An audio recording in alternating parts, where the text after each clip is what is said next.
Welcome everyone to Seek, Go, Create. This is your host, Tim Winders, coming to you as usual from the passenger seat of our RV Theo, somewhere in the United States in North America. We've got a great interview today.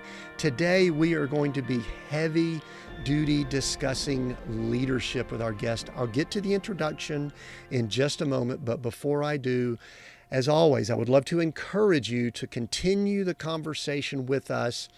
Not just listen in on the conversation that we're going to have today, but continue the dialogue afterwards. We have so many places that you could do that. First place you could go is to seekgocreate.com. Go to our website there and make sure we have your best email address because we'll keep you updated on new episodes. But you can also read additional notes, get additional resources from this episode there, and you can also comment on the episode page. Other places you could find us, we are Seek, Go, Create on all the socials, LinkedIn, Facebook, Twitter. Let's see, where else? Instagram. You could find us in all those places. We're even on Clubhouse now. We do some things there. So make sure you find us, connect with us, and continue the dialogue. I love talking about, studying, participating in all things leadership. And our guest today is what I consider, sometimes I don't throw around the word expert a lot. Expert's kind of an odd word in the culture we're in today. This is an expert in leadership today, and she has so much wisdom. Let me read this bio just so you know all about Jennifer. We have Jennifer Mackin as our guest. She has over 25 years experience shaping the way leaders do business. She's the principal and CEO of Oliver Group and president and partner of Leadership Pipeline Institute US. And she's worked with thousands of leaders and entrepreneurs across all industries, including, but not limited to, healthcare, hospitality, government, and financial services. Jennifer, welcome to Seek, Go, Create. Thank you, Tim. I'm really looking forward to talking about these really important topics today. Thanks for having me. Yeah, it's great to have you. We're gonna do a deep dive, but I warned you about this. The listener knows. First question I like to ask, aside from the bio, and you had a bio that I could have kept going, but I'm glad you didn't. Yeah, I know you've got a lot of stuff. You've got a book we're going to discuss. I read that yesterday. But aside from the bio, you and I meet somewhere and we're just chit chatting, and I say, Jennifer, what do you do? What do you typically tell people? It's really hard to summarize. But the way I would describe what we do is, if you think about all the complexity and chaos around us today, that's really always been there, will be there. We help leaders, senior teams and leaders across an organization make sense of that. And we help them select and develop those people to be ready for whatever's going to be coming in the future. Okay. I love that. And just so you know, when I'm looking down, I'm taking notes here as we talk. I've got questions, I've got notes, but typically when someone starts with their elevator pitch like you do, I get other questions that start firing. Yeah. And I've already gotten an off script question.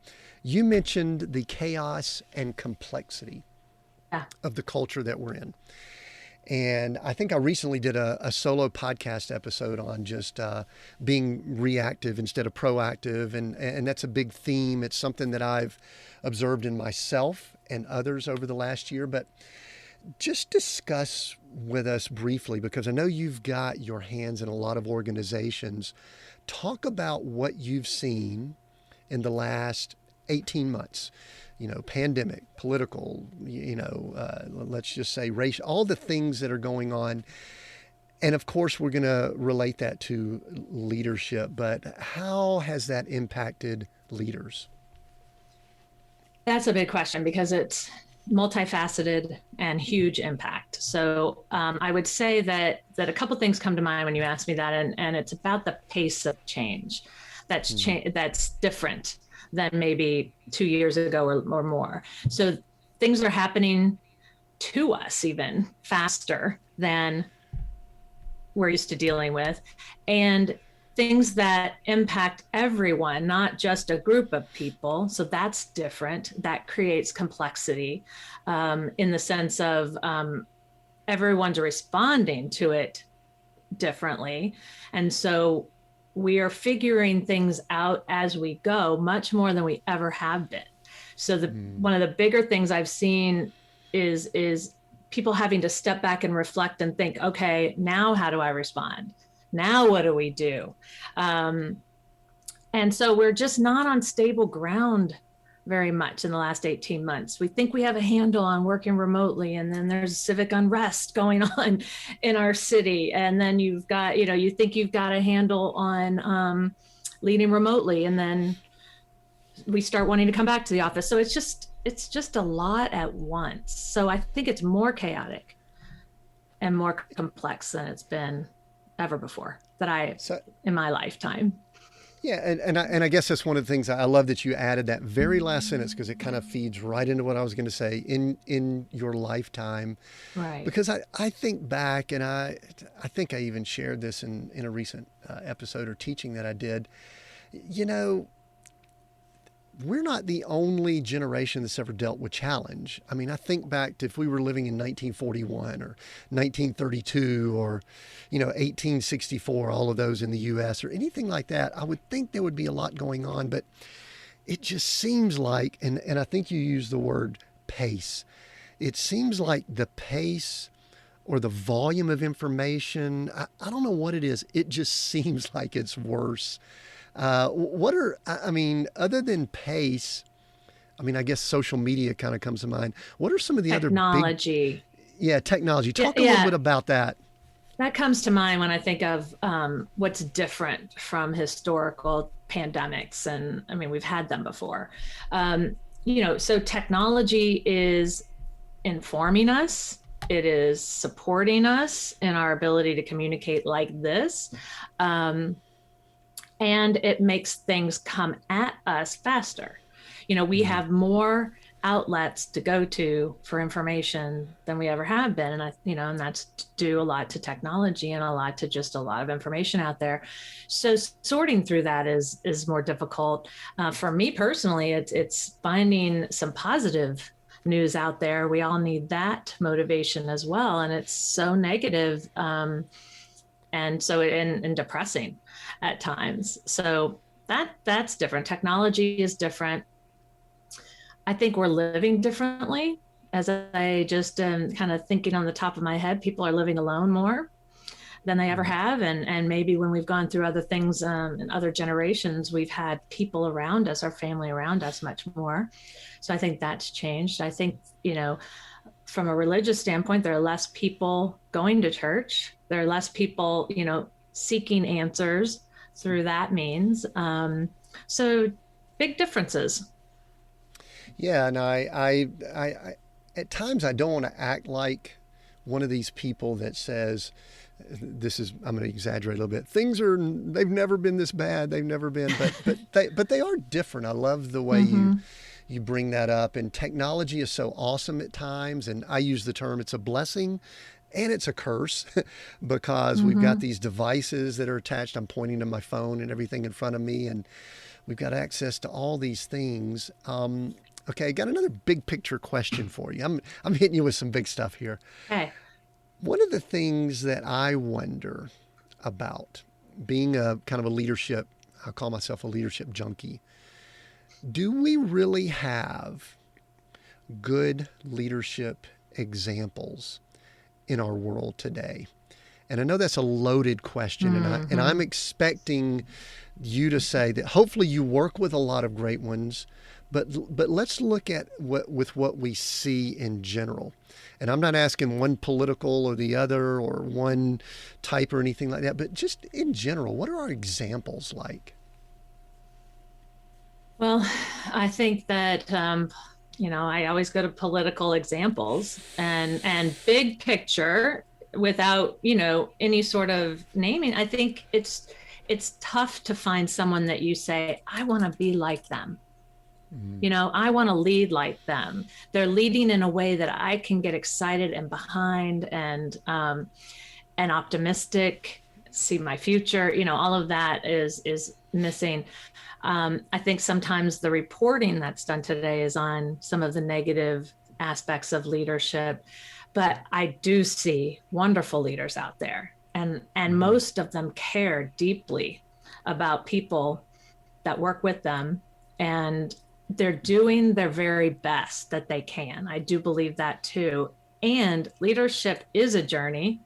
None of us have arrived and are, can check that off and say, yes, I've got all of these leadership things, right? So, so I look to certain leaders for certain things and others for other things, and then learn from where I see it really done poorly. And that's how I at least try and improve myself over time. Yeah, and I love that. That was a very diplomatic answer too, by the way, because I do think, I mean, and we could look at the political example before we move off of it. I do think that there are probably some really good qualities from just about anyone you could pick. I would like to think there's good in everyone. Maybe that's one way of saying it. That if we take one political party, their leader that's currently president, formerly president, whatever, I would like to think that they've got some qualities. And then the other side, I could do the same. I do think that the nature of our media is to focus on the flaws, the negative. And I also think that makes it tough for that leader to do whatever it is they're trying to do. And anyway, I would agree. And I would also say that, it's all, they're as good too as the people around them. So I also say, let's look to who else is not the front person, but kind of behind the scenes in a leadership role too. That gives you more of a full picture of the situations that you're reading about or hearing about.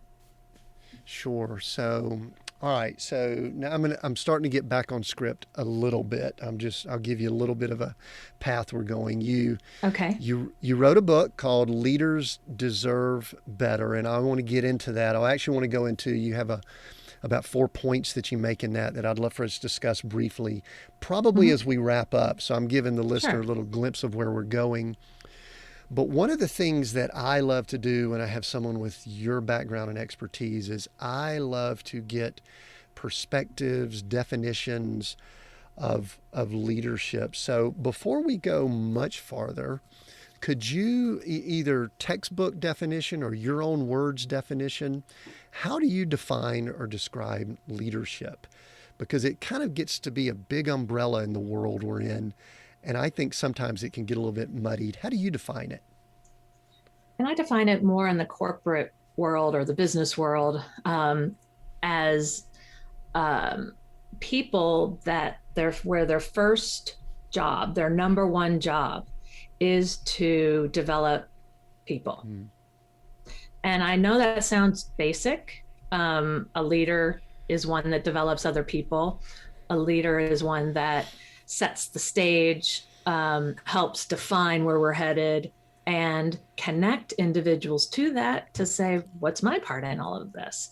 So that to me is fundamental. And then there are different levels of leader in organizations that further defines what their role is, what they're there to do, whether you're the most senior person to a new leader. And those differ, which we can get into if you want to. But that's my overarching, what I would say. Yeah.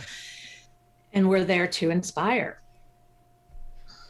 Right. I love that. And it's so interesting that some of these things really are simple, but they're not easy, because developing people, it's just like, so it rolls off the tongue. What's that even mean? Yeah. You said it so well, but yet it's perplexing. See, one of the things that I've done in some of the leadership training I've done here on the podcast, and I even go back 30 plus years to some things, is that I really like to point to everyone and say that they are a leader over some realm.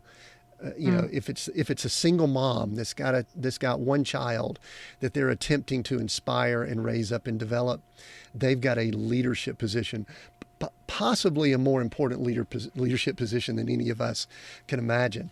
But sure. I love that, and you may not know, I actually spent some time, I was with the Bell South Leadership Institute a few years after I came out of Georgia Tech. Yeah, it was, it really kind of helped me develop my leadership chops a little bit, maybe. Right. But, all right, so I want to go down more that corporate route that you talked about, and we can definitely have conversations about that. But I think one of the underlying premises, maybe stated or unstated in your book, in Leaders Deserve Better, is that we, in many ways, haven't been doing it right for a long period of time. We've struggled with it, and we've got the results to show it. There's some good results, not great results. And so I want to get to the ways that you have implemented to help improve that. But I Yeah. sometimes like to dig and try to find out why we are where we are Mm, now. And one of the things I wrote on my notes, and maybe I'll pose this in the form of a question, answer as best you can. sure. But to me, it's one of these almost unanswerables. But maybe you can at least give some perspective. I'm always concerned that our systems, and let's just say our systems, our education, our family system, Mm, even our business and work system, our political systems that we talked about earlier, it's my observation that we may not be preparing people to lead. And so I'm going to kind of throw that over to you, that little softball to you, and just let you take that and run with it. Thoughts on that? I mean, we've got people that are going through 12 years of school and then 4 years, 6 years, 8 years more. They're coming into these environments. yeah. We're telling them you need to develop people, and we've never shown them how to do any of that. So talk about that Hey, for a while. you are speaking my language because I think Woohoo! that's that's why we are where we are partially today is that Okay. where do you learn these things? I went to Right. business school, grad school. I look at other grad programs, very few have anything about being a leader in the way we're talking about it. So, Mm-hmm. and that happens within organizations. So then you get out of your education, wherever that is, you go into the business world. 7 years before on average, before a leader gets any sort of development on what it means to be a leader. That's crazy. Where else do we do that? And any other role in our world do we do that? So I think we're putting everyone at a disadvantage that way. I think that we always know how to teach the functional expertise, how to be a good look at financials, how to deal with accounting or communication or sales. Some of the functional aspects of our business, those are easier to teach. Yeah. And it's really difficult to teach leadership. And then you could be right on with your content because I don't think the content has changed a whole lot, meaning what good leaders need to know in order to be effective hasn't changed a ton. We've always needed to communicate. We've always needed to set standards, talk about performance, look at their futures. So when I look at education and I look at systems, um, I don't think we're learning that unless we're learning it through life. So, because I think about, I've always been a leader, and to your point, you could be leading a thing or a project, or whatever. But even leading people, I did that at an early age, and so I learned by doing. That's the only way, or by observing, right, the other people. It's the only way we're coming into the work world knowing how to do this. What even is this? Because when you look at job definitions, and I'll stop after this, when you look at job definitions, they only have the functional aspects in it more than not. You need to get these results. You're in charge of this department. You need to have these skills, right? Not your job is preparing other people to be their best, to reach their potential, to learn more, to work together, so it's really missing. The whole definition is missing. Yeah. So then you and your organization comes into a company where there's a group of people that are in anywhere from their mid 20s to their possibly mid 60s, and then you are asked to help these leaders do better. That's Tim's words. I know there's more technical aspect to it. Oh, that's a great way to put Um, it. it's almost as if it's a big cultural and educational challenge, right? I noticed that in my brief time when I was at Bell South Leadership Institute. We were attempting to almost reprogram people that had been programmed from an early age. But Interesting. any Yeah. yeah, I mean, it was such an odd thing, and it really makes it and we're going to go into it because I broke down as I was reading through it, and I've got some notes on it, y'all's the methods and ways you guys do it, and I think it's excellent. I love it, and there's a few pieces of it that I was really digging it, and we'll talk about that later. But there's one thing you mentioned that I like. I want to back up. I want to go back even further. You mentioned that you observed that you were a leader even from a young age. Right. And oddly enough, not oddly enough, I guess, I guess I noticed that too. And I don't know why. And I mean, I've thought about it. I mean, you know, I went to a little elementary school outside of Atlanta, and I was the president of the elementary school, and I was president of the senior class in high school. And I learned a little bit in sports and stuff like that. But at what point did young Jennifer look around and go, there's some people that seem to be following me? Yeah. How did you know it? And were you aware of it? No, I don't think I was aware of it at the time to answer that question, but I think it was also grade school for me. Captain of teams, you know, always volunteering, you know, for things, whatever it was. It was kind of like, Jennifer, do you want to? And before they even got it out, sure, I want to try it. You know, so I think it is that hunger and seeking out of experiences and things. I grew up in a rural area where after coming out of that area, realized, you know, I hadn't been exposed to that much, but I was exposed to as much as I could have been, I think. And I had, and I grew up with parents who also were leaders. And I think there was just kind of, that's just how we do things a little bit. And so, you know, I also attribute it to, you know, I think about my church experience, and I always sang, and I always wanted to be in the choir, but I always wanted to be the one up front. And so I don't know, that says something different about me than necessarily leadership, but you know, I was always seeking the challenge, I guess is my point, because I was never the best, but I always wanted to do it, whatever it was. So I think I learned that early, and I put myself out there, willing to fail. I will also say, you say, I don't know why I am this way. What I've also learned through my work and through assessments is that smaller part of the population wants it, seeks it, likes it.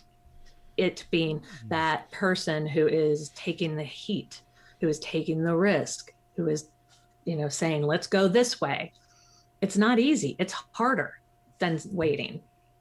For, you know, for most people, it is really hard, and it comes with a lot of responsibility. So you have to want that too.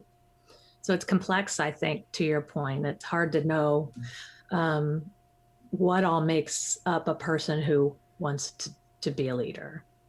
Which then brings up, I'm actually, some of these could be controversial, but we'll have fun with it. I think we'll do it with a smile on our face. I'll ask this with a smile on our face. Was Jennifer born a leader? No, I don't. I think it is a mix.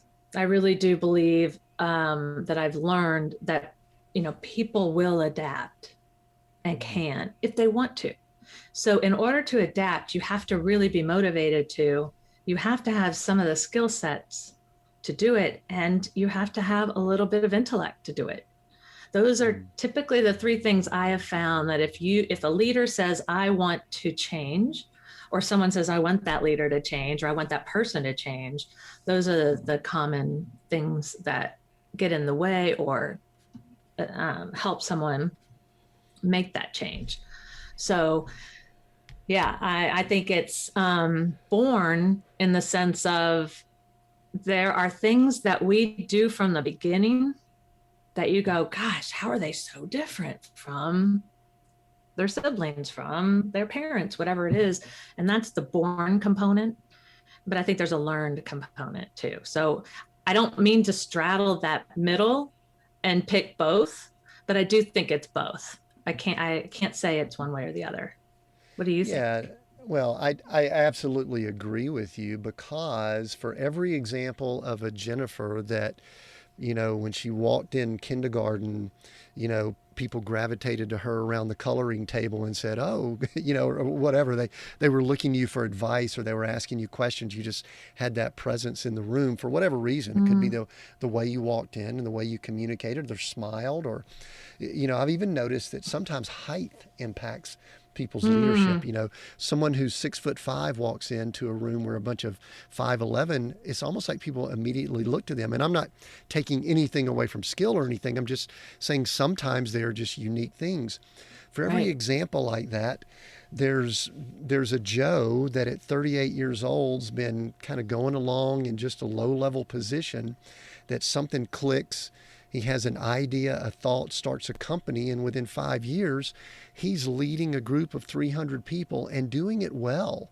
And you go back and look at it. So I'm sure you've seen examples like that. So I don't think there's an answer. I love that we hopefully debunked the myth for people that might be sitting there going, okay, I'm not a leader. What I'm really wanting the listener to do is to hang around to listen in. Or I think it's okay to say, I don't want that, if you know what leadership is. So I'm always telling companies, we have got to define more than one path, not just a leadership path, because that's what then success is.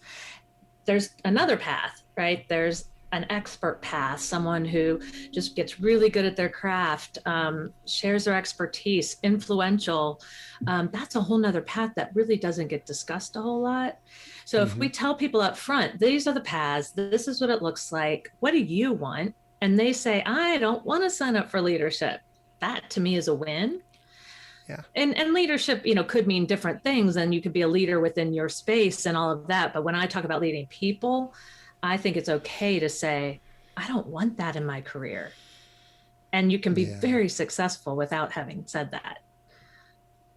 Yeah, the power in that, Jennifer, is for people to identify what this is my words, were created to do. Yeah. And I think sometimes that changes. I mean, over the course of my life now, there's been times I've been in probably roles that were leadership roles that I needed to be in and should have been in, and there are probably times that I just needed to sit towards the back of the room and be more of a participant.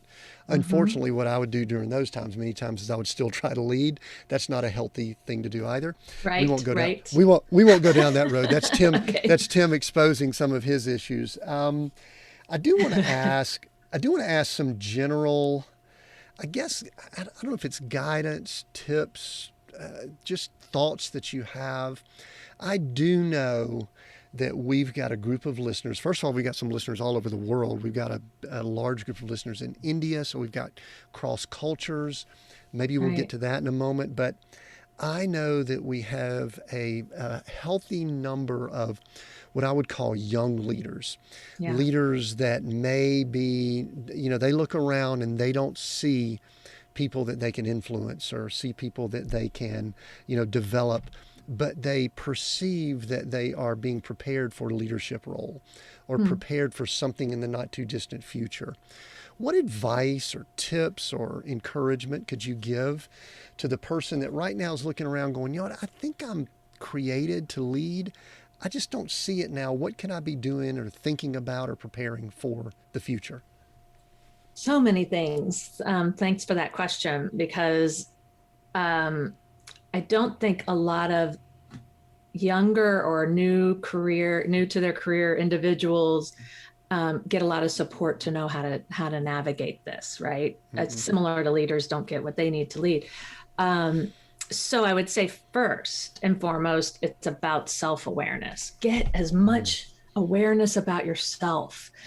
You know yourself in a lot of ways better than most, and kind of what your strengths are, what you enjoy, but also get some objective information and get some information from others about you. Continue to seek that, because I think the more that we can go toward things that really take advantage of that, even early on, even if it's not what we ultimately want to do, it is going to prepare us for what's next, whatever that is. So self-awareness is really important. I think not being intimidated by leadership, meaning that having a relationship with the person that you report to, having relationships to those who are technically above you, so that you can learn, what are they doing? What are they not doing? Ask questions. That could be a mentor. That could be just somebody that you say, hey, can I just grab a cup of coffee with you and talk to you about it? Because I find that those who haven't been in the workforce don't even know what's possible. What is out there? What are all the job opportunities? What could I do? So if you can talk to people and say, what was your path? You can say, I want to sign up for that, or I don't want to sign up for that. But what they'll also find is it is not a straight line. Almost never is it a straight line to, oh, I said I want to lead a company. I said I want to write a book. I certainly did not say those things early on. So what I was gaining along the way enabled me to say, yes, this is what I want to do. This is what I could be good at. So having that relationship and talking often with your boss and documenting, what are you accomplishing? And communicating that. People don't want, they're humble more than not. They don't want to have to tout themselves. Well, shouldn't my leader know? Well, especially leaders that have a lot of people that work with them on their team, it's really difficult, right? To know what everyone's doing and who really led that project. And so what are you learning? What do you need also? It's really hard. I would love employees to take upon themselves to create their development plan. Like, what do you need to move to this next level? Well, often they don't know what they don't know. I don't know what I need. I just know that I want to learn, and I know.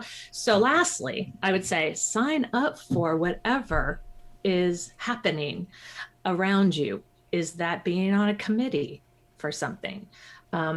Asking your boss, what are they working on? How could you help? Is there anything you could do? So really just kind of going outside of what you know and what your job description is will set you so far apart. So I hope that helps. No, those are excellent. I love that. I was taking some notes here, and I may have lost a point or two, but we've got it recorded so I could come back to it. So that's very good. And I know, and in fact, I really love that first one, self-awareness, because I think that's foundational to success just in general. I'm even about to do strength finders again because my wife tells me, she's a big proponent of it, that mine may have adjusted some over the years. And so it's like, okay, I'll take strength finders just to be more aware of who I am. And take anything you can get your hands on, I say. Yeah. One of the things, and we wade into some topics that are a little deeper here, but one of the things that in general, over the last 30, 40, 50, whatever plus years, we are told, and the metrics show it, that leadership positions, corporate especially, political also, are typically dominated by white males. And yes. And so this is kind of Tim's way as a white male of kind of going into this diversity conversation. Because what's interesting about it, Jennifer, I'll just share this, is that I think back to my corporate experience, which has been 20 plus years ago. And I probably in 9 years of working corporate had probably 9 different jobs. I moved around a good bit. I was destined to be an entrepreneur, which is one of the reasons why I migrated out of that. But absolutely. I don't remember any of the male bosses that I had, but I remember 2 of the females. And that was in the early 90s. And I think I'm generalizing here, but I think people will get the statement. I think people know how strong females, and I'm generalizing, are at developing people. That definition you just gave us earlier of leadership. Why do we not have more females in those roles, especially at higher level, corporate, at the top of the food chain and all? Is it systemic? Is it because people like me are preventing them? And anything's fair game here. So why is it? Is it just culture? What's going on?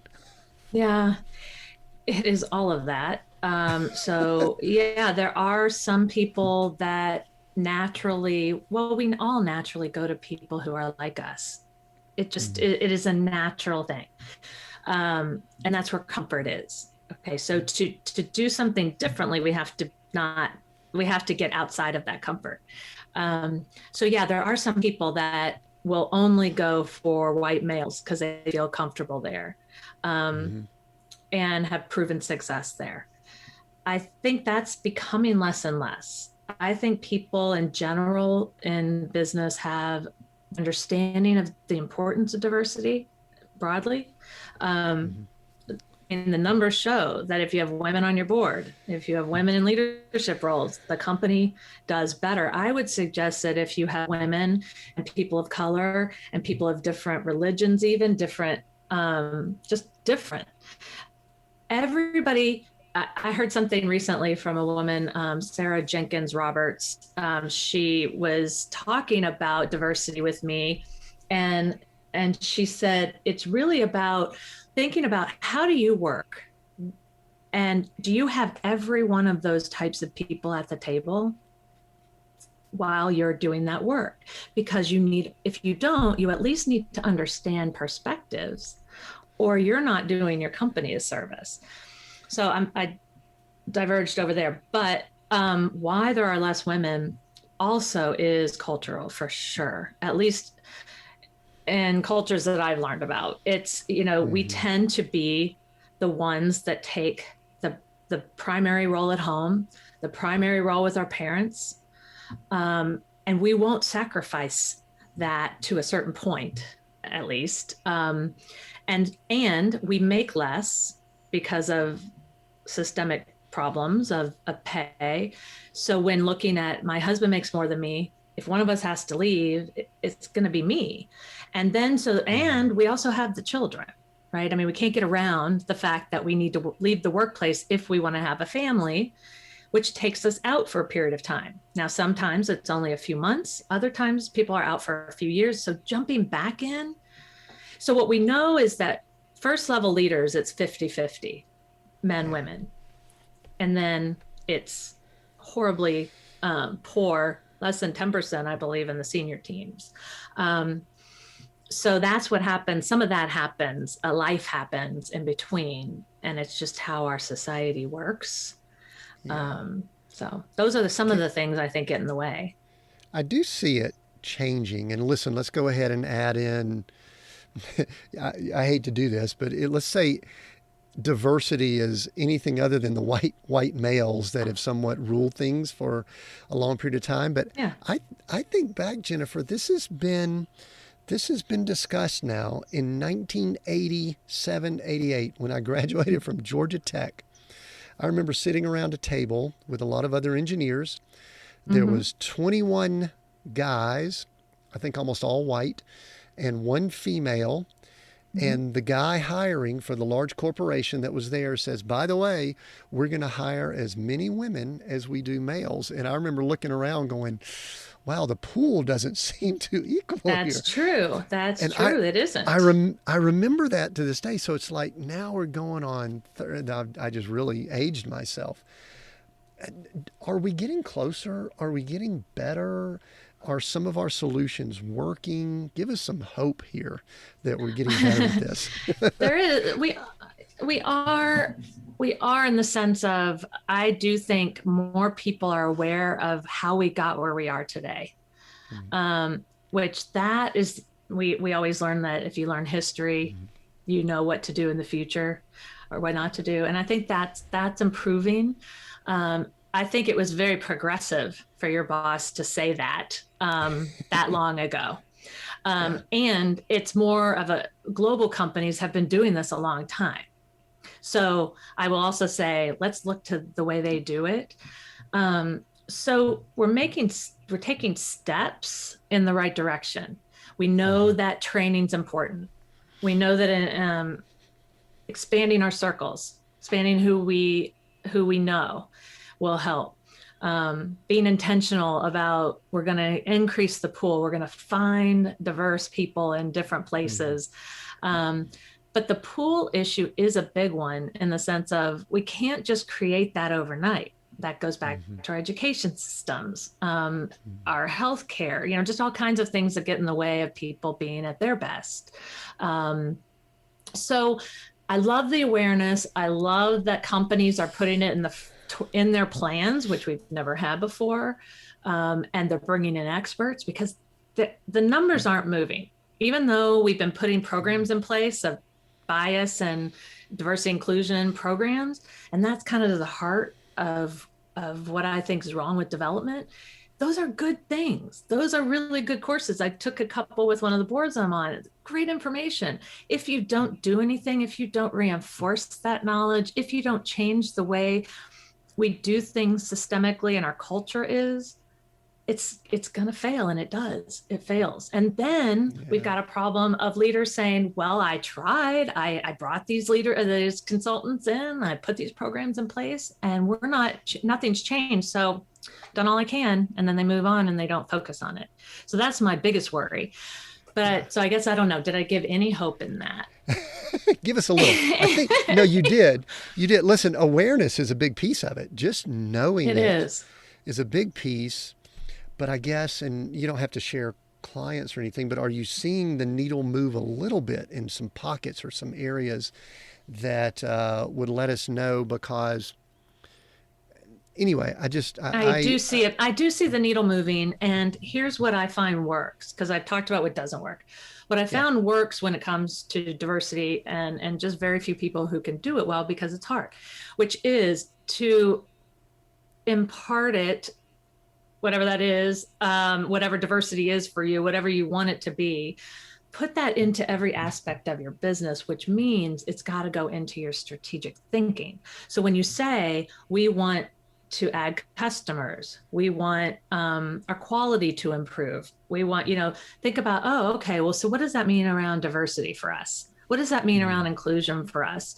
And so making it kind of a part of all of what you do, not just hiring more, not just, creating these groups where people feel like they could go. There's a women's group there's a Black group within the companies.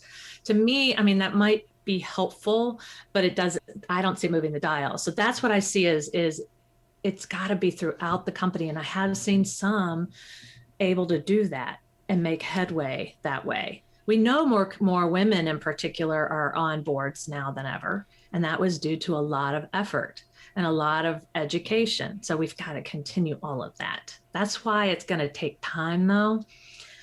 And we're going to have a little bit of patience. Yeah, and I think I may be jumping ahead here because we could go and start diving into the book. There were a few questions I wanted to ask, but to me, I think one of your first points in the book was that strategies to develop leaders must have a business application to it. I may not be wording it right. You can correct me if I'm wrong. But I think possibly there's been a disconnect with this topic, diversity, and how it impacts that bottom line. But I think we're getting closer to the point where it is, if it hasn't already impacted it, it is. Did I misstate that point? Did I state that point correctly? No, I think you did. It's really about business planning, strategy, whatever you want to call it. Mm-hmm. And what do you do with your people, which I call the people strategy? What are you going to do to help them get those results you're looking for? So business over here, people over here, how do you put them together and get the results that you're looking for? And we know that more diversity will get better results. And if you connect, to your point of, I think what you're also saying is connecting diversity initiatives to the business plan, to the people plan, right? Yeah. We'll move that ball along. Yeah, thanks for clarifying that and making me sound better, because I think I'm mixed mashed. You got it, though. No, you got it. All right, this is a great segue, I think, into your book, Leaders Deserve Better. And I've got some questions, and I got highlights in my iPad over here. But the first thing that I love to ask when someone writes a book with a little bit of a, I guess the title has, I'll just ask it this way. Why did you write the book, and how did you come up with the title Leaders Deserve Better? Yeah, so I have seen a lot of great things happen in development and a lot of poor things happen over the years that I've been doing this. this is a culmination of all of that coming together and seeing a different way of doing it over the last 10 years in particular, that I just wanted to shout from the rooftops. I mean, you talk about redefining things. I talk about a revolution, and I don't mean that lightly. It needs to change that big, or our companies are in jeopardy. So then when I started thinking, frankly, all the titles I came up with were slightly negative, and I can't even think of what some of them were, but, it's your leadership stinks. It wasn't that, but it was, you must do something about this. And so then I started thinking, okay, no one's going to pick up that book. No one's going to want me preaching at them, because that's not how we learn. So I thought, but this isn't something that leaders have intended to do. We all want to be at our best, and we all want to treat our people in the best way. And so why are we not? And so it's more of, it's not anyone's fault, I guess, is what I'm saying. That's where I got to, but leaders deserve more, better, different. And so that's how I landed on that title, was showing that we can change the way we're doing things, and we must. Okay, so here's my second somewhat cynical question. Does the world really need another book? Another leadership book, or another book? Another book, period. I mean, I've finished writing one too, so I'm in the same boat, but I'm glad you're asking this question. Leadership question. All right, and listen, I've read it, so I could kind of pull out some things that I think are different and unique, but I would love to hear from you. Why did you look at the shelves and go, you know what, Jennifer, you need to write a leadership book? Well, I've been thinking a lot about, what do I want to say? What's important for people to hear? And is it either written in a different way that it'll sink in? Because truly, it's not sinking in. And most leadership books are about how to be a good leader. What are the competencies, strengths finders, as an example, teaching people how to be a leader, what a leader is. I wanted to get at the problem that I see, which is that companies overall, leadership teams overall, are not being held accountable, and they are the solution and the problem. And so it was actually Forbes Books that came to me and said, we'd like you to consider writing a book. And of course, anybody that's been consulting for 25 years has pages of notes and things of, I want to write about this. I want to write about this. So I've been thinking about it a long time and wanting to do it, and feeling like I have a message that I wanted to get out there that is different, and could make a big difference in individuals and companies. I had to do it. I had to write it, even if it gets a little lost sometimes. Talking about it like this, I think, is a way to cut through some maybe others that are similar to others that have been out there. But I also think it's like, I don't know if this fits with how you see it, but when I read a book, let's just even take the Bible as an example. You read a section and it totally has a different meaning for you at that time when you read it. You could read it over and over. So I also think there's pieces of leadership that need to just be over and over. And sometimes the shiny objects, the new things, are going to get the attention. So that's what I would say is why I put the effort into doing this. Yeah. Did you learn anything about yourself during the writing process? That I need help in order to get a book finished, for sure. I would rather talk through this than write it. And I love that I did something new, different. I mean, I have been in this world a long time, in this business a long time. And so learning how to be concise about my message, being the front person is not necessarily my thing, even though I said over here when I was younger, I wanted to be up front singing. But being the lead thought leader and being out there and putting myself out there, because as you know, there is a lot of vulnerability that goes with coming on a podcast like yours, not knowing what you're going to ask me, and I know you're going to ask me something personal, right? And so I learned a ton about myself. I learned a ton about what I like, what I don't like. And I love that I did something completely different that I did not know how it was going to go. And I did not know what I was doing. And then a pandemic hit while a book came out, and you can't market it the way you would normally do it, So I put myself in a pretty challenging situation, and I like that. Yeah. I thrive on that. That's And cool. I don't always win. I think part of a good character trait for people that might be leaders is the willingness, maybe the pursuit of stretching themselves and working some different muscles. And what you just described to me is that you are working different muscles. I've noticed it. Just the writing process is just, it really stretches me because I enjoy talking. I enjoy this here. So anyway, all right. So one of the things I'm going to go ahead and dive in. I've got some highlighted items, and in the time we've got left, I want to cover some of the things that you have in the book. I'm going to recommend people get it. Leaders Deserve Better. We'll mention at the end where people can find it. There'll be links. Okay, great. But I would be disappointed if I wasn't able to spend some time really asking a little more pointed questions that I read about.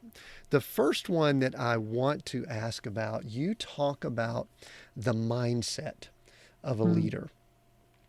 And as you said earlier, many books on leadership, they go through technique, they go through tools, they're very tactical, and they really do not address that mindset. Talk to us about the mindset of a leader.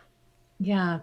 The mindset is the only way that the information coming in is going to be used in a lot of ways. If you have the mindset of what I mentioned earlier, which is, as a leader, my number one job is to develop my people and get the results, of course, but develop my people, right? And so when it comes to that, the mindset shift is that is my main job, A. B, I need to free up my time to spend on that. So you can say it's important, freeing up time, but also what work do you value? And so that's where you know what's important to you, is where you put your time and what work you value. And then if you have the skills and you learn what it takes to help others get where they need to go, it's going to work. So that if you don't have the mindset shift, it's not going to work. So there's a lot of things that if you don't do this is not going to work. So there's several things that make it complex. And the other thing about the mindset is I have to be accountable for it. So we're not compensated often on how do we do with our people? What do our people think about us and what in the environment they're in? And yes, we do engagement surveys, things like that. Those are helpful. And I think they just need to be accountable. Instead of saying that's HR's job, this is my job. So I need to partner with HR and leadership development groups and outside consultants and whatever coaches, and I need to be responsible for helping them get from point A to point B. So that's the mindset shift. Yeah, and I love that. And you referenced one of my favorite books, I think, Dweck's book on mindset, because that fixed versus growth is such a, someone who has a fixed mindset doesn't decide to write a book. Typically, I wouldn't think. Right. And they're not doing well right now. If you think about a fixed mindset right now with all this stuff hitting us and all this change going on, no way you're going to help that company be, or the organization you're part of, or the, family. If you are fixed, we have to adjust. I feel bad for those families who are hunkered down and they haven't come up with unique ways to make something positive out of this experience. And I've seen it more than not, and it just saddens me, so if we can look outside of what we've known, what we've seen, what we've done, and that's opposite of the fixed mindset, then, we're going to live a better life. The tough thing, Jennifer, is that I definitely put myself in growth. I'm pursuing things. My wife and I are that way. But the last 12 to 18 months has been difficult for even the growth-minded people. You know what I mean? I mean, fixed it's been very interesting. And so I love that conversation. I love that principle that you laid out in the book. I do want to share this. One of the things that I really loved was that I think you really portrayed leadership, developing others, as a process, not an event. That was probably one of the most frustrating things that I went through when I was with the Bell South Leadership Institute, was that we did a lot of training, but we did not have the coaching aspect. This was early 90s. It wasn't even really in the vernacular. A thing, right? It wasn't a thing. Yeah. Yeah. It wasn't a thing, which you may or may not know, but I'm really consider myself a coach now. That's really what I do. I work with executive teams, leaders, and I say this all the time. This is not an event. This is a process. Yes. You can't just check the box. Right. Yeah. And I guess it's one of the reasons why, with your team, I mean, listen, there's all types of one and done trainings out there, but one of the themes throughout this was that this mindset, and I'm pointing to the book is why I'm pointing here in the video. I'm pointing to my iPad. This is all about injecting a process into the organization. Talk a little bit more about the importance of this being something like not me calling up and say, hey, Jennifer, can you guys come in? And I need you to do a 3-hour, we're doing a offsite, and I need y'all to do a 3-hour how to be a better leader talk and then leave. Yeah. I mean, that's my gosh, the amount of that work I did historically is crazy. I cringe when I think of some of the things I did and think, gosh, what impact did I make? So thank you for asking about that, because that's the key, right? Of my message is it's not about what you're teaching, what you're sharing, what they're learning. It's about the culture and the company and how they handle it. So, and this can be measured too, how the company's doing. And so that's the other piece, because a lot of CEOs in particular will say, I know my leaders aren't prepared the way I want them to be, but I don't know what to do differently. Because if they knew, they would do it. So so the very first thing is connecting the strategy of the business to the people strategy. That's including HR, all the functional area leaders together, getting collective understanding of how are we going to get from here to there, current state, future state. And what's our current state people? Where are they? What do they know? What do they not know? Who do we need in here? And what's that future state? And how are we going to develop them? That's the people plan. So that's one. Two, leaders have to lead it. So you talked about the mindset. Leaders have to be fully responsible. Even if they're not creating the content, they're not maybe delivering programs, they're not doing that. But they're constantly having development conversations. They're providing resources for people to learn, providing opportunities to learn within the organization. They're helping them reinforce. I don't know how many times I've had leaders come to different programs we've done or different topics we're talking about, and their boss is interrupting them and making them come out to take a call. Right? That, and then they go back to their jobs and they don't have any time to even think about it, how to impart what they've learned into their job. So really strong leaders who take responsibility, as I'm saying, will have a separate meeting. Would you learn? Would you like? What do you think you want to change? How can I help you? First and foremost. So that's the second thing. Third is the reinforcement completely. And that's with the leader reinforcing, but also your peers and the group that you're in. I think learning is best if you're with like level. So you can be vulnerable, you can share examples, you can learn from each other, and then have that after you have a time together, continue that learning together. Make sure it's in job descriptions, make sure it's in performance reviews, all of that. Or why are you having them go to it if it's not that important? And lastly, it's, probably a more controversial part of my book, but this face-to-face component. I wrote this before the pandemic, and but I still would say, and Zoom and other technology programs are getting better and better to help us be face to face. I feel more like I'm with you in a room than I would have a year ago with the technology. So I believe in face to face learning, and I believe in face to face follow up where possible.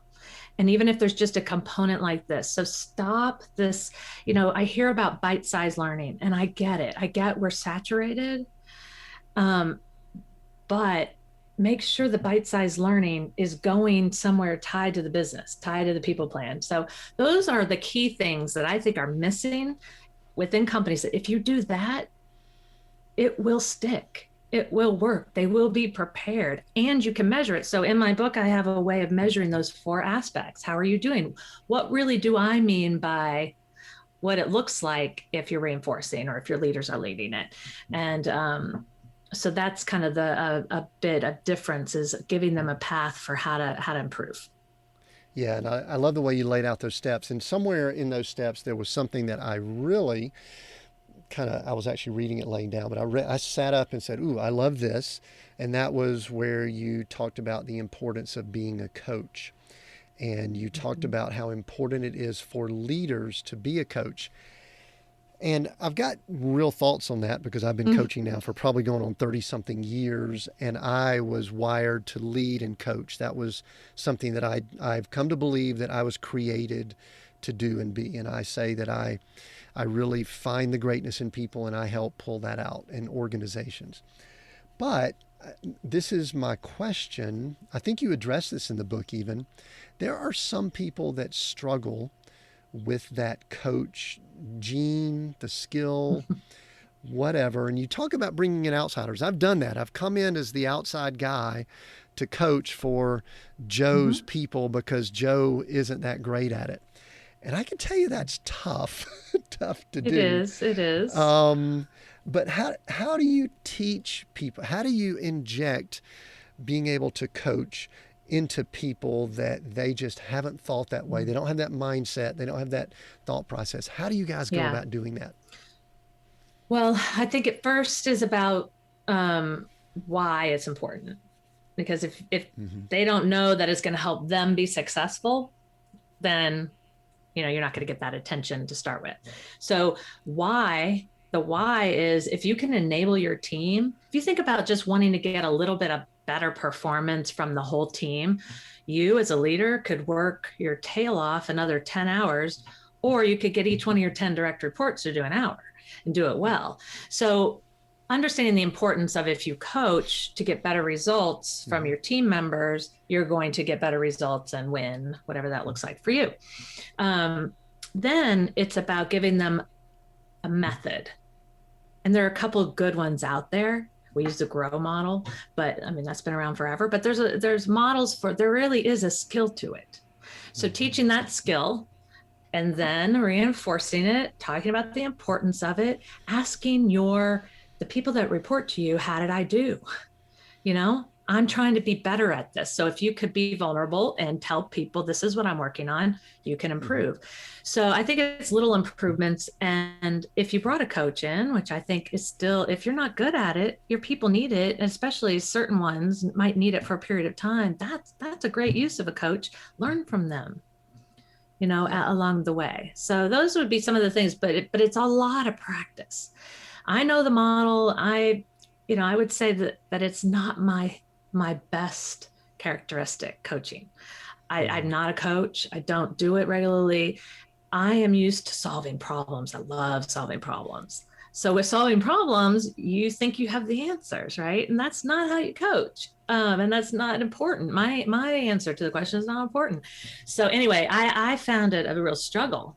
And so I do all the things I'm talking about. I say, I feel like I was too directive, or how could I be a better coach for you? Or what do you need from me during our weekly one-on-ones? All of that stuff, and just get feedback and just try to get better at it. Yeah, that's good. I always chuckle when people say their level of coaching is doing an annual review with their people that report to them. It's like, oh, so you spend 1 hour a year with them. No, we do it every 6 months. We really are pretty aggressive with it. I'm going, oh, okay, you really are. And you're actually not coaching in that 1 hour. You're going over a document, a performance. Oh gosh. Yeah. We're preaching to the choir.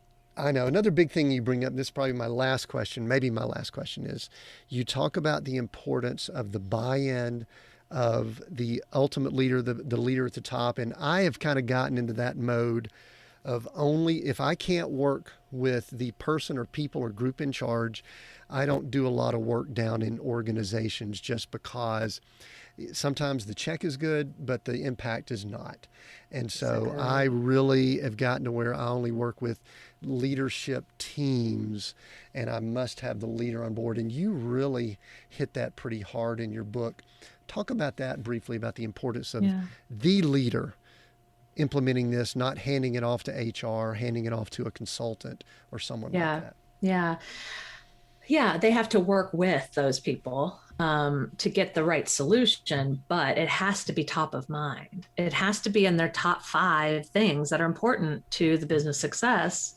And so if I can come in and work with HR and leadership development groups and learn what they think they need, and then I can talk with the senior team and confirm and align them and say, let's talk about your role in this, because it's the support more than anything that I need for outcomes to happen. So I've had too many instances where I come in the middle, or I work with a first line leader, and they don't even know what the goals are. They don't know what we're working toward. So how can I help them? And it's frustrating. And so I help them with how to figure that out. But it is about impact. If we can't transform, if we can't come into an organization and have impact, which we've done many times and not had impact, we don't want to do it. And we're at a place where we can say that. We're not the ones for you. And so, we rarely get involved. And if they're not connected in and they're not a partner with HR and HR a partner with them, it won't work either. And so I've just learned over the years, that's one big key to success is their involvement. That's important. Thanks for sharing that, Jennifer. I just want to acknowledge what an important role you play, you and your organization, in our culture, because this is a very difficult and always challenging thing, leadership. Again, we joked at the beginning, it is a word that's thrown around quite a bit. It's taken a beating in certain circles, but we can't stop that. I mean, that doesn't mean it. And you're out there, and I don't want to say on the front lines, because we've got, there's other front lines in the culture and now in the health field and things like that.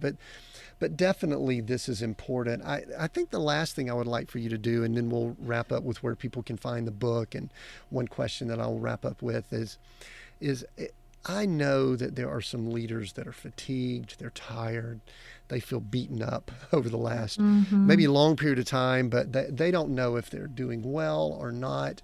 Can you just take, just kind of as your last statement, just maybe encourage them and give them a little bit of hope, or a lot of hope, with just the last minute or two here, and then I'll just wrap up with a few questions.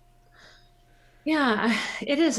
It's the most difficult position right now to be in, to try and continue to give your all to everyone and be depleted in the process. So I would encourage them to keep after it. It will get better. It will get easier, but also to feel like you can share how you're feeling with whoever you're comfortable with. I mean, I feel comfortable sharing with my whole team. But even if it's a peer, even if, it probably needs to not be just within your family unit, your spouse or significant other, or, because they're going to get beaten down with it too. But just, communicate, talk about it, share, have some joy, add some joy into your day, add some fun, add some things that aren't business into your conversations. I find that will go a long way. A little laughter, start with a joke of the day, start with a video that's impactful or funny. Those are strategies and small ones tactics that make a big difference. So I think, and the more that you can have that big picture of where are you going? Why am I in this? What am I doing this for? Because a lot of people are questioning themselves around their work and impact it has now. But think about that and think about the big picture. That'll keep you going when it's hard. And right now it's just hard and you might not feel like you can get out of it, but think of other times that were hard. You got out of that too.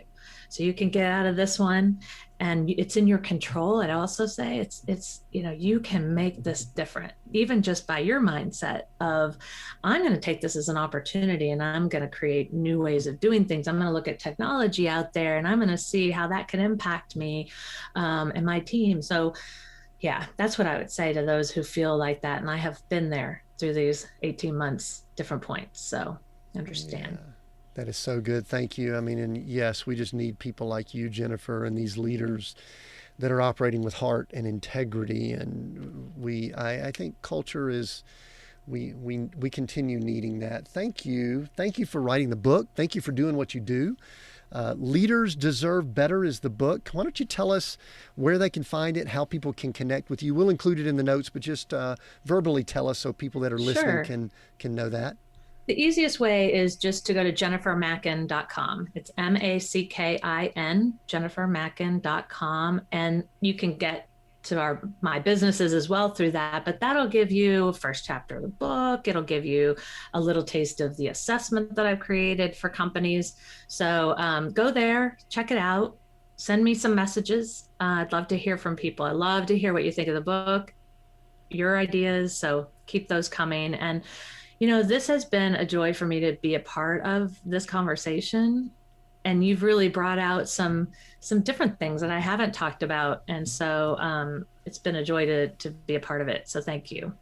Excellent. All right. Our final question here, I prepped you just a little bit, but we are Seek, Go, Create, those 3 words. And Jennifer, what I like to ask is, which one of those words currently, and it could change obviously over time, but currently, which one of those words resonates or jumps out at you more than the other 2? Yeah, I love them all, but create jumps out at me. Yeah, and why is that? Really to a detriment sometimes, but I'm always saying, let's stay in the realm of possibility for a while. Let's not go into why we can't. What is possible? What could we do? Should we be different? And whenever I read anything or listen to something, it leads me to think of, that leads me to a different way of thinking about it. And so then I'll come to my team or my family with another idea and another idea. And sometimes you don't need another idea, but that's how I think, is that we're never good enough. We've never done enough. And so I always think about creating new more than I do staying the way we are. And I think that's important, as long as I'm not always looking for the negative or the thing to fix, which is where it can go a little too far sometimes. But create is where I stand Excellent. right now. Yeah. Excellent. Thank you for that, Jennifer. Thank you so much for being on our show, Seek, Go, Create. If you are listening in, I recommend you go connect with Jennifer. Make sure you get her book, Leaders Deserve Better. I read it yesterday. It's excellent. You'll definitely pull some things out of it. And I'm going to ask a big favor. If you're listening in, I know you've gotten some value from this. Share this episode with someone else. All you have to do is just hit share on whatever player you're listening on, or if you're watching it on social media or on YouTube, just share it with someone else, because I know you know someone who needs this message on leadership and they need the information that we discussed today. And thank you again for joining us. You know that we always have new episodes every Monday morning, so make sure you subscribe if you haven't already. I appreciate you listening. I appreciate you taking the time to share and just participate in all that we're doing here at Seek, Go, Create. Until next time, continue being all that you were created to be.